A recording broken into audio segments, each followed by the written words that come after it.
आज 22 तारीख को ऑफिशियली ग्रुप डी लेवल 1 का नोटिफिकेशन अनाउंस हो गया है, जिसका इंडिकेटिव नोटिस रेलवे ने बता दिया था पहले से ही 28 दिसंबर को कहकर कि 32,000 प्लस में वैकेंसीज आने वाली है। पर बीच में बहुत सारी अफवाहें भी आई कि वैकेंसीज को बढ़ा दिया गया है, ये कर दिया वो कर दिया। पर आज प्रॉपर नोटिफिकेशन से हम इन सभी डाउट्स को क्लियर कर लेंगे। और फॉर्म को भरने से पहले आपको ये वीडियो देखनी बहुत जरूरी, क्योंकि इसके अंदर हम 5 से 6 टॉपिक ऐसे लाने हैं जो कि आपके इस फॉर्म को तो सही एक्सेप्ट कराएंगे ही कराएंगे और आपको सिलेक्शन के नजदीक भी पहुंचाएंगे। वो क्या है, देखिए सबसे पहले तो मैं बता दूं कि एएलपी, जेई और टेक्नीशियन के फॉर्म को भरने के बाद में बहुत सारे बच्चों का सपना वहीं पे अधूरा रह गया।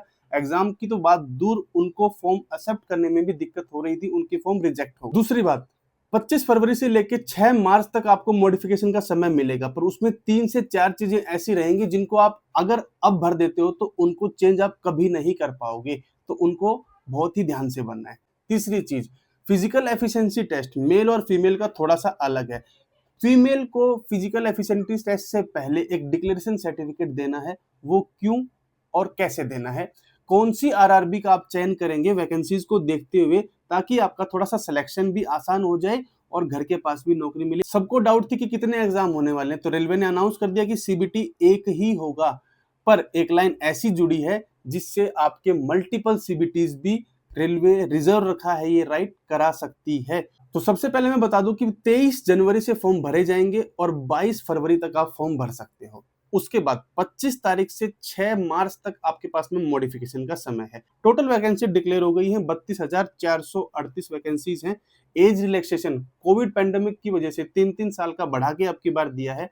18 से 36 साल वाले बच्चे इस फॉर्म को भर सकते हैं। सबसे पहले बात करता हूँ रिक्रूटमेंट प्रोसेस की। सबसे पहले आपका होगा एक सीबीटी, उसके बाद में फिजिकल एफिशिएंसी टेस्ट, फिर आपके डॉक्यूमेंट वेरिफिकेशन और फिर मेडिकल होगा। सीबीटी आपका एक होगा, 100 नंबर का होगा, 90 मिनट में वो कवर करना है। 25 और 25 नंबर के मैथ और साइंस आएगी दोस्तों। रीजनिंग आपकी 30 नंबर की और general awareness and current affairs आपके 20 मार्क्स की आएगी, जिसको कंडक्ट कराएगा टीसीएस। टीसीएस ने ही 2018 भी कंडक्ट कराया था ग्रुप डी, और 2019 का ग्रुप डी भी टीसीएस ने कराया था। उसका माइंडसेट पढ़ना बहुत जरूरी है, किस तरह के एग्जाम, किस तरह के क्वेश्चन उसने दिए, प्रीवियस ईयर क्वेश्चन लगाने जरूरी है। ऐसे प्रीवियस ईयर क्वेश्चन फिजिक्स वाला ने प्रोवाइड किए हैं, जिसके 15 सेट 2018 टीसीएस ने कंडक्ट कराया था, वो यहाँ पे मिलेंगे आपको। 15 सेट 2019 के, जिसका एग्जाम 2022 के अंदर हुआ था, उसके भी दिए हुए। वहां से आपको पता चलेगा हर क्वेश्चन का कि इस टॉपिक से क्वेश्चन आया था, और उसी अकॉर्डिंग आप सिलेबस को भी कवर करेंगे और साथ ही साथ इन प्रीवियस ईयर क्वेश्चंस को लगा भी सकते हैं। जो हिंदी और इंग्लिश मीडियम दोनों में अवेलेबल है, लिंक डिस्क्रिप्शन में है और मैंने टैग भी कर दिया है, वहां से भी परचेज कर सकते हैं, ये आप तक जल्दी पहुंचेंगे। अच्छी किताब है, आप ले सकते हो। बात करूं अब सीबीटी एक होगा या दो, इसके अंदर बताया है सीबीटी एक होगा, पर एक लाइन ऐसी इसके अंदर डाल दी है जिससे रेलवे अपने राइट को रिजर्व रखता है कि अगर वो चाहे तो सिंगल सीबीटी भी कंडक्ट करा सकता है और मल्टीपल सीबीटीज भी कंडक्ट करा सकता है। नेगेटिव मार्किंग इसके अंदर होने वाली है। अगर आप 3 क्वेश्चन गलत करते हैं तो एक सही क्वेश्चन भी आपका गलत हो जाएगा, तो क्वेश्चंस को अटेम्प्ट करते समय इस चीज का ध्यान रखना है।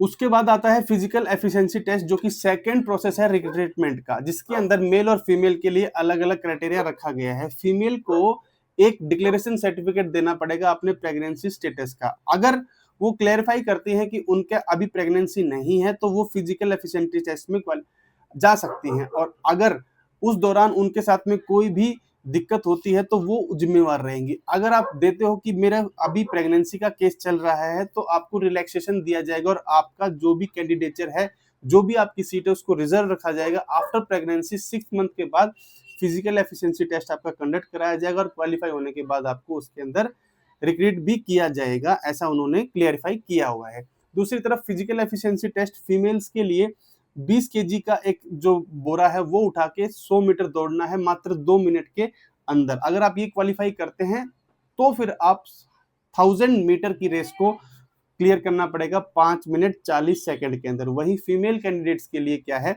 35 केजी का जो बोरा है उसको उठा के 100 मीटर आपको दौड़ना है 2 मिनट के अंदर, और आपको एक ही चांस, मेल और फीमेल दोनों को ही एक ही चांस मिलेगा और उसको आपको गिराना नहीं है।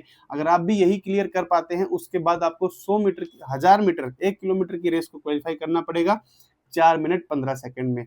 उसके बाद अगर आप ये क्वालिफाई करते हैं तो फिर आपको डॉक्यूमेंट वेरिफिकेशन के लिए बुलाया जाएगा। डॉक्यूमेंट वेरिफिकेशन में आपको जो आपके ओबीसी का सर्टिफिकेट है या एससी का सर्टिफिकेट है, 10th है, आईटीआई है, ये सब आपको, आधार कार्ड है, पैन कार्ड है, ये सभी आपको देने पड़ेंगे। अगर आपकी आधार कार्ड या किसी प्रकार की किसी भी डॉक्यूमेंट में गलती है तो उसको अभी ठीक करा लीजिए। इंपॉर्टेंट बात, इसके अंदर मॉडिफिकेशन का टाइम दिया है आपको, पर मॉडिफिकेशन में आपको 3 चीजें अभी अगर भर दी आपने तो उनको चेंज नहीं कर पाओगे। वो क्या क्या है और ध्यान से देखिएगा, बहुत सारे बच्चे गलती करते हैं। मोबाइल नंबर फॉर्म भरते समय अपना ही देना है, दूसरा ईमेल आईडी भी अपनी ही देनी है। उसके अंदर जितने भी रेलवे इंटीमेशन देगा वो वहां पर देगा। आपका रिजल्ट आ गया, आपकी आंसर की आ गई, आपका ज्वाइनिंग लेटर आ गया, आपको कब कहाँ पे स्टेटस देना है, फिजिकल एफिशिएंसी टेस्ट है, कब मेडिकल है, कब डीवीए, सारा उस पर मैसेज आता है, मेल भी आती है। तो आपको वो अपना ही देना है, उसको आप चेंज नहीं कर पाएंगे। जो आरआरबी आपने सेलेक्ट कर दी कि मुझे यहाँ से एग्जाम देना है, उसको भी आप सिलेक्ट नहीं कर पाएंगे मॉडिफिकेशन के दौरान। मॉडिफिकेशन का समय 10 दिन का मिलेगा। 22 फरवरी तक आप फॉर्म भर सकते हो। उसके बाद 23 से 24 तक लास्ट डेट रहेगी आपकी फीस भरने की। 25 के बाद 6 मार्च तक आपको मॉडिफिकेशन का समय मिलेगा। इन 3 चीजों को मॉडिफाई नहीं कर पाएंगे। और उसके बाद जो भी बचती है चीजें अगर आप मॉडिफाई करना चाहते हैं तो हर चीज के लिए 250 रुपीज आपको पे करना पड़ेगा एज पर मॉडिफिकेशन। इसलिए कोशिश कीजिए कि मॉडिफाई का आपको दिक्कत ही ना हो। एज रिलैक्सेशन में बता चुका हूं आपको, 3 साल की एज रिलैक्सेशन अब की बार हर रिलैक्सेशन कैटेगरी में दी गई है कोविड पैंडेमिक को देखते हुए। मतलब 18 से 36 साल वाला यूआर कैंडिडेट इस फॉर्म को भर सकता है। कौन इस फॉर्म को नहीं भर पाएगा? देखिए, जिनका क्लोजिंग डेट है आपकी 22 फरवरी इस फॉर्म की, अगर आपका जो 10th का या आईटीआई का रिजल्ट अभी तक अनाउंस नहीं हुआ है या आपका अप्रेंटिस जो आप कर रहे हो उसका रिजल्ट अनाउंस नहीं हुआ है आपके 22 फरवरी तक, तो आप इस फॉर्म को नहीं भर पाओगे। मतलब जो भी मिनिमम क्वालिफिकेशन मांगी है, अगर वो आपकी 22 फरवरी तक उसका रिजल्ट डिक्लेयर नहीं होता है तो इस फॉर्म को आप नहीं भर पाओगे। अकाउंट क्रिएट करते समय सबसे पहला स्टेप होता है अकाउंट क्रिएट। सबसे ऊपर लिखा रहेगा वेबसाइट पे क्रिएट एन अकाउंट, वहां पर जो आप मेन चीज देंगे रजिस्ट्रेशन के लिए बहुत इंपॉर्टेंट है, वहां पर उसको ध्यान से भरिएगा दोस्तों। बिल्कुल भी छोटी छोटी गलतियां मत कीजिएगा। डॉक्यूमेंट, बहुत सारे बच्चे जो एएलपी टेक्नीशियन आरपीएफ के फॉर्म में गलती किए और बेचारे पहुंच नहीं पाए एग्जाम तक, उनका फॉर्म ही एक्सेप्ट नहीं हुआ। वो गलतियां क्या है? देखिए, फोटो और सिग्नेचर, इन 2 चीजों को तो आप बिल्कुल भी ध्यान से, इन 2 चीजों में तो आप बिल्कुल भी गलती मत कीजिएगा, नहीं तो फॉर्म आपका रिजेक्ट हो ही जाएगा। सबसे पहले जो भी आपके डॉक्यूमेंट्स फॉर्म में भरते समय लगने वाले हैं उनकी सॉफ्ट कॉपी जनरेट करके अपने पास मेल आईडी पे रखिएगा। दूसरी चीज, जो फोटो आपको लेना है वो कलर्ड पासपोर्ट साइज फोटो होना चाहिए, उसका बैकग्राउंड व्हाइट हो सकता है, ठीक है, व्हाइट प्लेन बैकग्राउंड आपको रखना है। और मैं आपको पर्सनली सलाह दूंगा कि आप कोई ब्लैक ब्लेजर वगैरह मत बैठिए, क्योंकि फिर वो ब्लैक एंड व्हाइट फोटो बन जाता है। कोई दूसरा आप जैकेट या शर्ट वगैरह पहन सकते हैं। जेपीईजी इमेज के अंदर आपको अपनी फोटो अपलोड करनी है, जिसका साइज आपको 50 से 100 केबी के बीच में रखना है। ये चीज सारी चीजें आप अपने स्पेसिफिकेशन जो है कैमरामैन जो भी फोटो स्टूडियो होता है उसको दीजिएगा, वो प्रॉपर इसके ऊपर बना के देगा। आपके द्वारा फोन से खींची गई सेल्फी वगैरह इसमें इंक्लूड नहीं की जाएगी, प्रॉपर रिजेक्ट हो जाएगी। इसमें बताया गया है 35 mm * 45 mm का इसका साइज होना चाहिए। 320 से 240 पिक्सल आपकी उसके अंदर होनी चाहिए। लेटेस्ट फोटोग्राफ होना चाहिए, 2 मंथ से पुराना आपका फोटोग्राफ नहीं होना चाहिए, स्टूडियो से खींचा हुआ हो, ऐसा इन्होंने पर्टिकुलरली डाला है। पूरे फोटो का 50% जो है वो फेस आपका 50% उस फोटो में कवर होना चाहिए। कोई भी शेडो, कोई भी सिर पे बाल या फिर फोरहेड के ऊपर बाल या कोई क्लोथ या कोई आपको सन ग्लासेस वगैरह नहीं लगाने हैं तो भी फॉर्म रिजेक्ट हो जाएगा। आपका जो फेस है, आपका जो फोरहेड है, आपकी जो आईज, ईयर, नोज, चिक और ये जो गर्दन है, ये सभी आराम से विजिबल होनी चाहिए। दोनों शोल्डर आपकी विजिबल होने चाहिए। इस तरह से आपको फोटो खिंचाना है। 12 कॉपी कम से कम उसकी बनवा के रखिएगा, डीवी वगैरह में मेडिकल में काम आती ही रहती हैं ये। सिग्नेचर कैसा होना चाहिए? साइज, जेपीईजी आपकी उसकी इमेज होनी चाहिए, 30 केबी से बीच में और 50 केबी के बीच में उसको होना चाहिए। व्हाइट पेपर पर प्रॉपर ब्लैक पेन से आपको उसको साइन करना है। कैपिटल लेटर और ब्लॉक लेटर्स में साइन नहीं करना है, नहीं तो सिग्नेचर की वजह से फॉर्म रिजेक्ट हो जाता है, हुआ भी है। 140 × 60 पिक्सल के अंदर आपको सिग्नेचर को रखना है। 50 mm × 20 mm इसका साइज आपको रखना है। मॉडिफिकेशन का मैं बता चुका हूं। ओबीसी और एससी एसटी कास्ट सर्टिफिकेट वाले बहुत ध्यान से सुनिए भाई इस बात को। अगर आपने रेलवे फॉर्मेट के अलावा कोई और फॉर्मेट में अपना डॉक्यूमेंट वेरिफिकेशन के दौरान इसको सबमिट किया तो फॉर्म वहां पर आपका कैंडिडेचर भी कैंसिल किया जा सकता है। एक्सेप्ट नहीं करेंगे इन्होंने पर्टिकुलरली हाईलाइटेड बोल्ड लेटर्स में इस चीज को नोटिफिकेशन में दिया है। रेलवे बोर्ड के द्वारा जो फॉर्मेट है उसी को आपको फॉर्म भरते हुए समय देना भी है और डीवी के समय पेश भी करना है। आपको कौन सी आरआरबी से फॉर्म भरना है, इसलिए आपको थोड़ा सा इंतजार करना है। मैं देख के आपको प्रॉपर इसके ऊपर वीडियो बता दूंगा कि यहाँ से आप फॉर्म भर सकते हो। ये आपके लिए सेफ आरआरबी और ये थोड़ी सी डेंजर आरआरबी हो सकती है, इसलिए फॉर्म को भरते समय ज्यादा भी जल्दी ना करें। अपने जितने भी डॉक्यूमेंट्स वगैरह हैं उनको प्रिपेयर करके स्कैन्ड फॉर्म में अपनी ईमेल आईडी पे रख लें। आपको हमेशा इसका काम आने वाला है। जो भी आपके रेलवे में फॉर्म आएंगे, 2025 में भी आने वाले हैं बहुत सारे फॉर्म, उनमें ये फोटो और यही सिग्नेचर आपके काम आ जाएंगे। इसलिए अभी इनको तैयार कीजिए और जब हम या आपको पता प्रॉपर चल जाए कि इस आरआरबी से मुझे फॉर्म को भरना है, तभी फॉर्म को भरिएगा।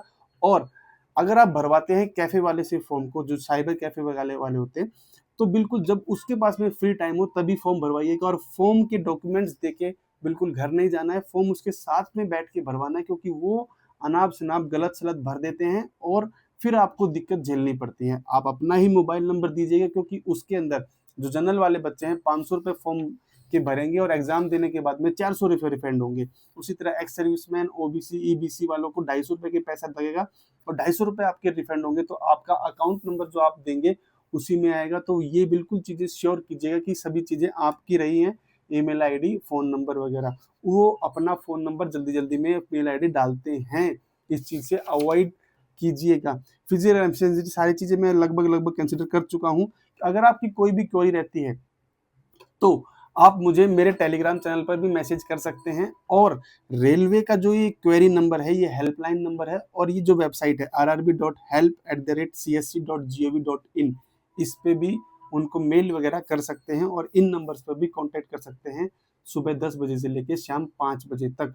अगर आपको इन्फॉर्मेशन ठीक लगी, आपकी कोई डाउट रहेगी, तो बिल्कुल आप कमेंट कीजिए। मैं अपने कमेंट्स आपको बिल्कुल शेयर करूंगा और आपके विचार लूंगा। फॉर्म को भरते समय बिल्कुल भी दोस्तों गलती मत कीजिएगा, नहीं तो एग्जाम तो दूर, फॉर्म एक्सेप्ट भी नहीं होगा। अच्छी लगी हो इन्फॉर्मेशन तो लाइक कीजिए, पहली बार चैनल पे आए तो सब्सक्राइब कीजिए। हम आपके साथ में आपकी ज्वाइनिंग तक के सफर में साथ रहने वाले हैं। जय हिंद, जय भारत दोस्तों।